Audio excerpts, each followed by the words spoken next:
The disappearance of Bernard Willette, Albion, Maine, 1929.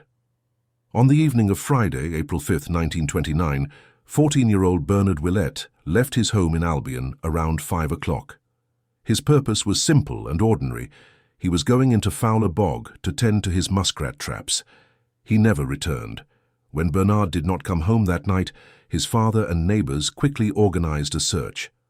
By the following day, dozens of townspeople were combing the bog and the surrounding swampland.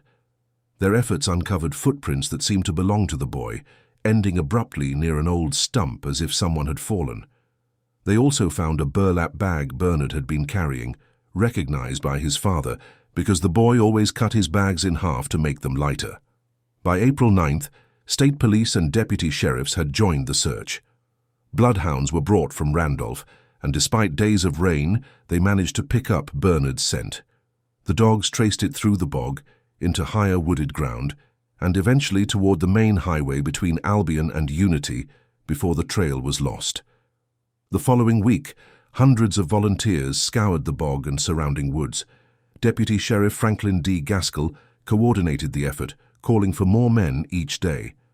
Despite the persistence of the dogs, which led searchers back and forth across the bog, no trace of the boy himself was ever discovered. Snowstorms halted some of the larger organized drives, but the search always resumed once weather cleared. In its April 12, 1929 edition, 1 week after the disappearance, the Morning Sentinel of Waterville reported, "At the time Willette was lost, and until last Sunday the bog surface was frozen over, so he was able to travel quite readily. The police dogs were not called until late Monday, and consequently the only thing the dogs could do was to cover the higher ground. In general places, Willette went up on these higher knolls, only to go back onto the ice again, which has since turned into water." By April 14th, newspapers stated that searchers were confident the boy's body must still lie somewhere in the vast Unity Albion bog, a treacherous area of thousands of acres of swamp, timber, and water. The bog was combed again and again, but always without success. On April 25th, after nearly 3 weeks, officials announced a final search would be made across 800 acres of the swamp. Despite this renewed push, no body was recovered. By May 10th, with Bernard still missing, the Kennebec County Sheriff's Department offered a $100 reward for information leading to his discovery, dead or alive. Descriptions of the boy were printed in newspapers: 5 feet tall, 120 pounds, light brown hair, blue eyes, wearing a leather sport jacket, dark trousers, and a cap. It goes on to mention that Bernard was rather slow of speech and of very quiet disposition. Later that month, the search narrative began to shift. Deputy Sheriff Gaskell acknowledged that after weeks of fruitless searching in the bog, he was now considering the possibility that Bernard might still be alive. A farmer in Norridgewock claimed that on April 8th, 3 days after Bernard vanished, 3 boys had appeared at his house asking for food. One of them, he said, matched Bernard's description exactly.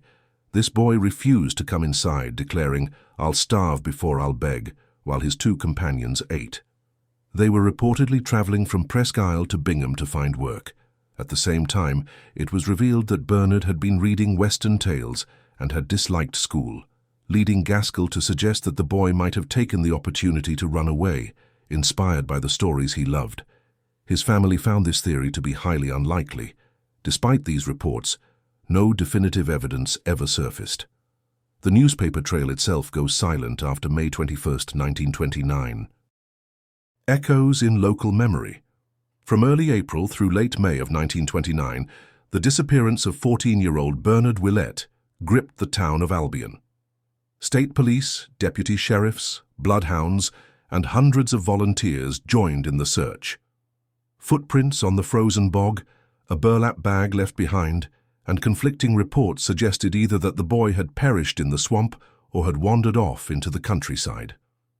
Despite weeks of relentless searching, no trace of Bernard was ever recovered. Later rumors of sightings only deepened the uncertainty.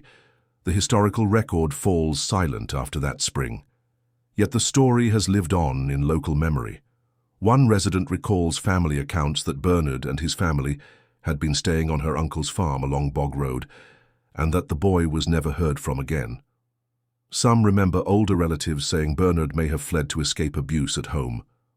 Others point out that April is the most dangerous time of year to be in the bog, when the ice is in constant flux, freezing, thawing, and breaking beneath the unwary. What truly became of Bernard Willette will probably never be known. Lost without a trace at such a young age, he remains a mystery nearly a century later, still remembered in the small town of Albion, Maine.